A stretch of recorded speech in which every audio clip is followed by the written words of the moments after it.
Assalamualaikum warahmatullahi wabarakatuh.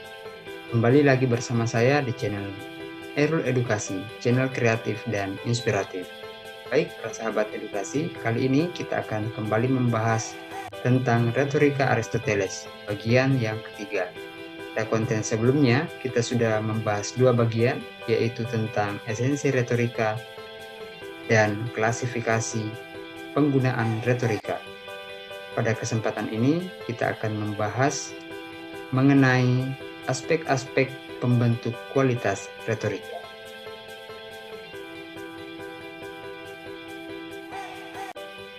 Menurut Aristoteles, kualitas persuasi dari retorika bergantung kepada tiga aspek pembuktian, yaitu logika atau logos, etika atau ethos, dan emosional atau pathos. Pembuktian logika berangkat dari argumentasi pembicara atau orator itu sendiri. Pembuktian etis dilihat dari bagaimana karakter dari orator terungkap melalui pesan-pesan yang disampaikannya dalam orasi. Dan pembuktian emosional dapat dirasakan dari bagaimana transmisi perasaan dari orator mampu tersampaikan kepada halayaknya.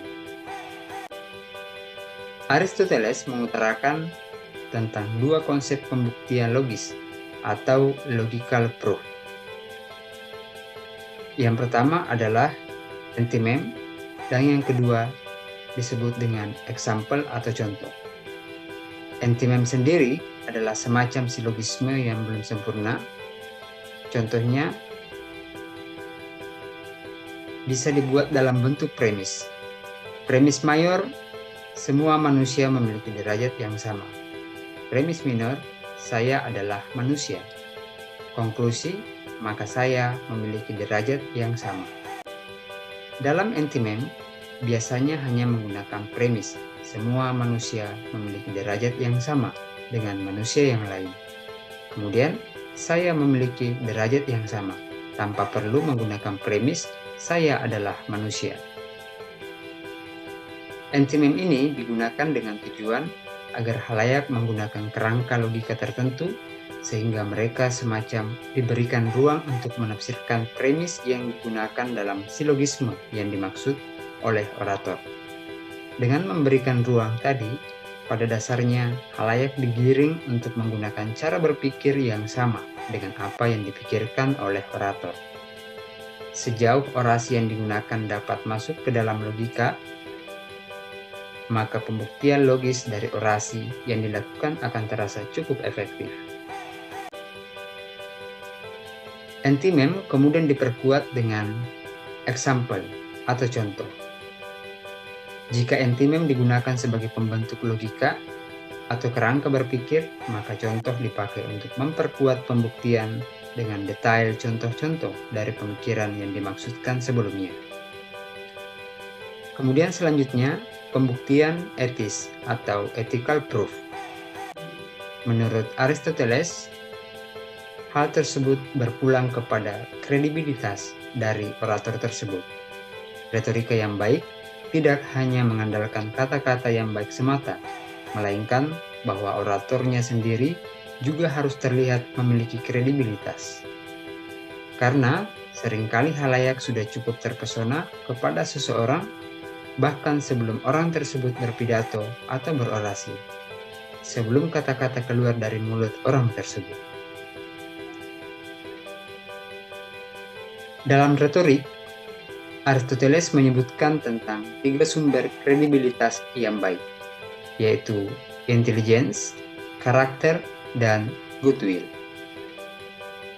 Yang pertama, intelligence atau kecerdasan lebih kepada persoalan kebijaksanaan dan kemampuan dalam berbagi nilai atau kepercayaan antara orator dengan halayaknya. Maksudnya adalah, halayak seringkali menilai bahwa orator tersebut cerdas. Itu dilihat sejauh mana mereka sepakat atau memiliki kesamaan pemikiran, cara berpikir, atau ide dengan orator tersebut. Orator yang cerdas oleh karenanya mampu menyesuaikan diri atau mampu membaca cara berpikir halayaknya untuk kemudian disesuaikan dengan cara berpikirnya. Kemudian selanjutnya, karakter. Karakter lebih kepada citra orator sebagai orang yang baik dan orang yang jujur. Jika seorang orator mampu memiliki citra sebagai orang yang baik dan jujur, apapun kata-kata yang disampaikan dalam orasinya, maka halayak cenderung lebih mudah untuk percaya. Begitu pula sebaliknya. Jika orator yang bersangkutan memiliki citra yang kurang baik, maka sebaik apapun kata-kata yang disampaikannya, halayak sulit untuk percaya. Kemudian, goodwill atau niat baik adalah penilaian positif yang coba ditularkan oleh orator kepada halayaknya. Seorang orator mungkin mampu memperlihatkan kecerdasannya, menunjukkan karakter kepribadiannya, kan tetapi belum tentu mampu menyentuh hati halayaknya.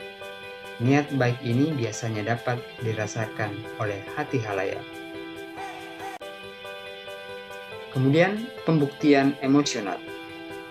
Pembuktian emosional atau emotional proof. Seorang orator dituntut untuk mampu menyesuaikan suasana emosional yang ingin dicapai dalam sebuah orasi. Orator yang cerdas mampu mengendalikan suasana emosi yang diinginkan, bukan apa yang diinginkan halayak, akan tetapi lebih kepada apa yang diinginkan oleh orator itu sendiri.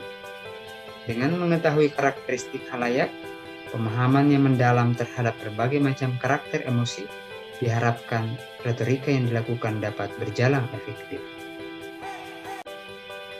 Walaupun banyak ilmuwan menyatakan bahwa sebenarnya pemikiran Aristoteles tentang retorika itu rumit, mereka kemudian menyederhanakan pemikiran tersebut ke dalam 4 konsep tentang bagaimana mengukur kualitas seorang orator yang baik. Keempat hal tersebut adalah bagaimana menciptakan argumentasi atau invention, kemudian menyusun bahan-bahan atau materi argumentasi atau arrangement, selanjutnya pemilihan bahasa atau style, kemudian bagaimana teknik penyampaiannya atau teknik of delivery. Untuk menciptakan argumentasi yang baik, orator dituntut untuk memiliki pengetahuan yang luas, kemampuan penalaran, dan logika yang baik dalam berbagai macam bentuk pembicaraan. Penguasaan terhadap berbagai macam topik, isu, informasi, data, dan sejenisnya dapat dijadikan sebagai memori yang setiap saat mampu dibentuk menjadi argumentasi ketika orasi dilakukan.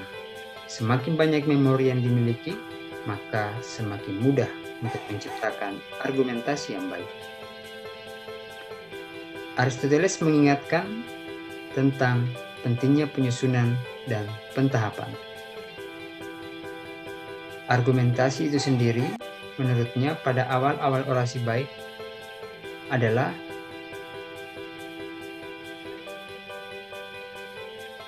sebagai upaya untuk menarik perhatian dari halayak, menjaga kredibilitas, dan kemudian memperjelas maksud atau tujuan dari pembicaraan atau orasi itu sendiri. Yang terakhir adalah konklusi, yang sebaiknya adalah mengupayakan bagaimana halayak akan selalu mengingat apa-apa yang telah kita katakan, dan kita meninggalkan halayak dengan citra yang positif tentang diri kita dan ide-ide yang telah kita sampaikan kepada mereka. Kemudian style atau gaya bicara adalah tentang bagaimana kemampuan seorang orator menggunakan cara atau gaya bicara tertentu. Gaya bicara ini ibarat karakteristik si orator itu sendiri. Ada orator yang bagus karena dinilai memiliki gaya orasi yang unik, menarik, dan bukan tentang kata-kata apa yang disampaikannya. Kemudian style. Ini juga terkait erat dengan cara penyampaian kata-kata atau argumentasi kepada halayak.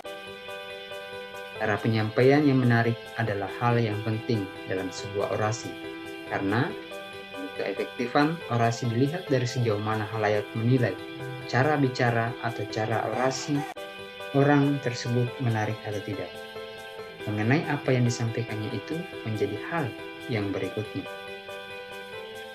Para pengkritik terhadap teori retorika Aristoteles mengatakan bahwa kesalahan terbesar di sini adalah audiens atau halayak dianggap pasif. Orator menurut Aristoteles dianggap akan selalu mampu menyampaikan apa-apa yang dimaksudkannya kepada halayak sejauh mereka mengikuti anjuran-anjuran Aristoteles tersebut. Ada faktor yang penting yang terlupa oleh Aristoteles, yaitu situasi. Padahal faktor ini adalah salah satu aspek penting yang perlu diperhatikan dalam praktik retorika itu sendiri. Di luar itu semua, teori retorika ini memang banyak dinilai memadai jika dilihat sebagai landasan dalam studi dan praktik retorika. Tentunya, seiring masa perlu dilakukan berbagai macam penyesuaian dan semacamnya. Akan tetapi, yang terpenting dari itu semua, bahwa retorika atau komunikasi secara umum pada dasarnya adalah seni, sehingga tidak akan mampu untuk terbakukan dalam bentuk-bentuk aturan apapun. Semuanya berpulang kepada manusia itu. Baik, para sahabat edukasi, sampai di sini pembahasan kita tentang retorika Aristoteles. Terima kasih. Assalamualaikum warahmatullahi wabarakatuh.